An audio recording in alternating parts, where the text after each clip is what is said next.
Arrays are a common feature in many programming languages. Arrays are going to be extremely useful for helping us to keep information organized. So what is an array? An array is an ordered, integer-indexed collection of objects. That's a fancy way of saying that we can take objects like strings and integers and put them into a group, and then keep their position in that group in the same order, so that we can refer to those objects by their positions. We can tell the array, give me back the first object, give me the fifth object, and so on, because the objects are going to be indexed according to what position they hold in the array. One good way to think about arrays is that they're like those expanding file folders that you can buy to put your bills in. You might put your electric bills in the first pocket, and your phone bills in the second pocket, your mortgage payments in the third pocket, and so on. You have a preset order, and you can put things in pockets and take them out again. Put this paper into the third pocket. Show me the paper that's in the fifth pocket. That's the way that arrays work. Now there's no limits to how many pockets your array can have, at least none that you're going to need to worry about. And a pocket can contain anything that a variable can contain. A string, a number, even another array. In fact, a pocket can be just plain empty. And an array can be assigned to a variable, which makes it easy for us to reference a large collection of information by using a single simple variable name. Let's try an example. Let's create a new page for ourselves. We'll open up basic.html. We'll do save as, and let's call this arrays.php. I'll change the title to be arrays, and let's create our first PHP tags here. Now the first array that I'm going to create, I'm going to assign to the variable numbers. Now the way that you define an array is array, open parentheses, close parentheses, and that's it. We now have defined an empty array and assigned it to numbers. There's no objects inside this array, it's just empty. We can put a series of objects in our array and separate them by using commas. For example, I'll put in some numbers. 4, 8, 15, 16, 23, 42. So now I have an array that consists of numbers, and those numbers are always going to stay in the order that I've put them there. They're going to stay in that exact order, and that way I can refer to them by position when I want to get them back out. So let's try that. Let's see how we retrieve something from an array. We'll use echo.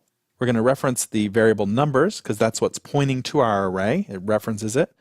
And then we're going to use square brackets. And inside those square brackets, we're going to provide the index that we want it to return. In this case, the index will be the position. Let's return what's in position 1. Put our semicolon at the end, and let's bring that up in our browser and take a look. Go back to Firefox, and instead of floats, let's bring up arrays. So there it is. It returned an object to us, and the object that it returned was 8. Now wait a minute.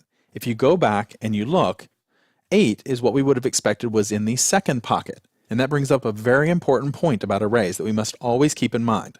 Arrays are numbered starting from 0. The first pocket is indexed as 0. The second pocket is indexed as 1. It will take some getting used to if you haven't worked with arrays before, but that's how arrays work in almost every single programming language, not just in PHP. So if we change our index to be 0, and then we go back and we reload our page, we'll get back the first item, which is 4. So the first item is indexed with 0. You really want to make sure you drill this idea into your head. The first pocket in an array, the first item in an array, the first value is always going to be referred to by using the index 0. Now, as I said, an array can contain lots of different types of objects. So for example, we can have a mixed type object. We'll call it mixed, and inside there we'll have an array. And in that array, let's put the number 6, the word fox, followed by the word dog, followed by another array. And in that array, we'll put X and Y and Z.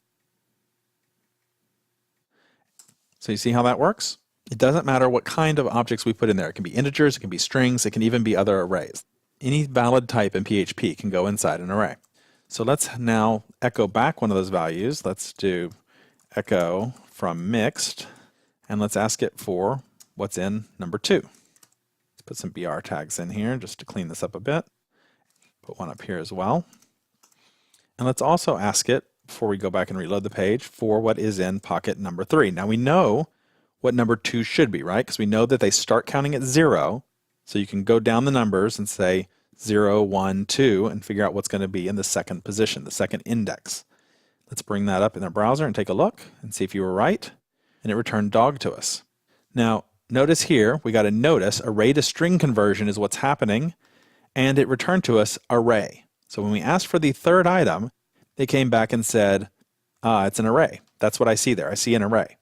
And it used array to string conversion to try and give us an output for that, rather than output the entire array. Now, if we wanted to see the entire array, we can do that. Let's just try this real quick.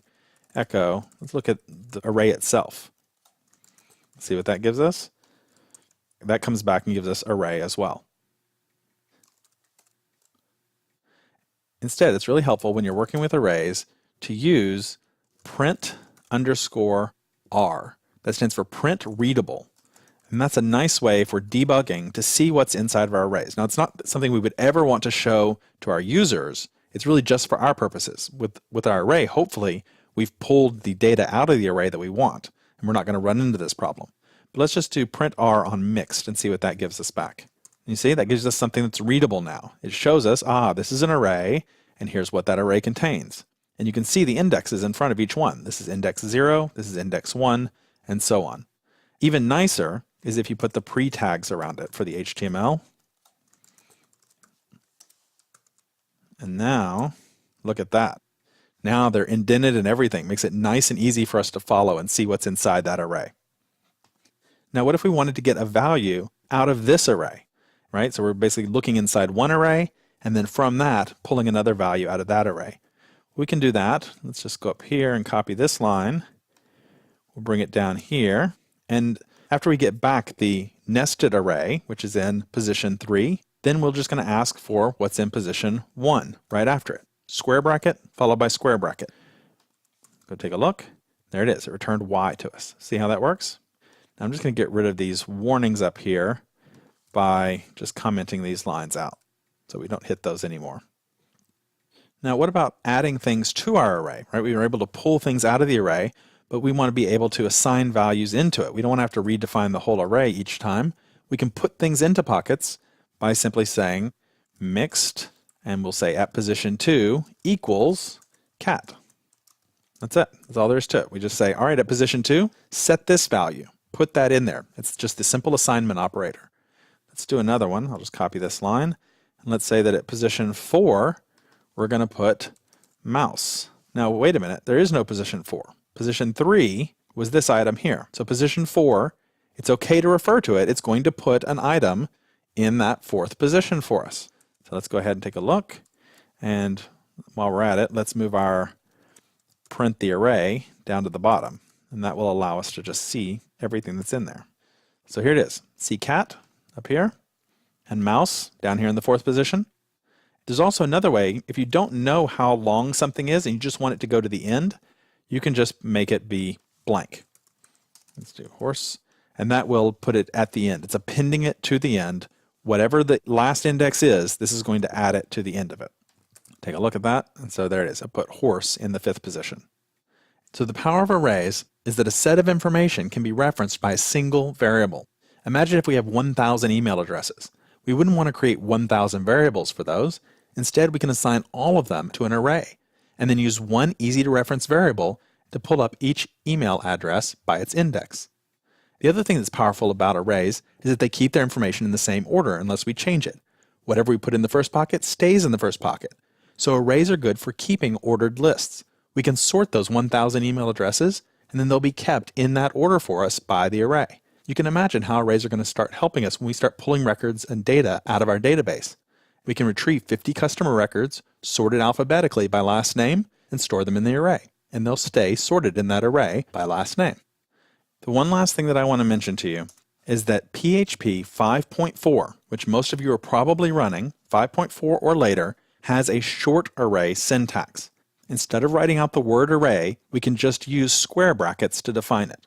So an array can be equal to square bracket 1, 2, 3, square bracket. This doesn't work in 5.3 or earlier. So because of that, I'm going to stick with the long notation so that anyone taking this training who happens to be using an earlier version won't get stuck. But if I were writing PHP for myself, well, I would definitely use this shorter notation. So it's up to you which one you want to use. Array with the parentheses around it is probably going to start becoming rarer over time, but right now this square bracket is a little bit new, so you aren't going to see it in a lot of older code, especially if they still need to support older versions of PHP. but you should be able to see it in both forms and recognize it as an array.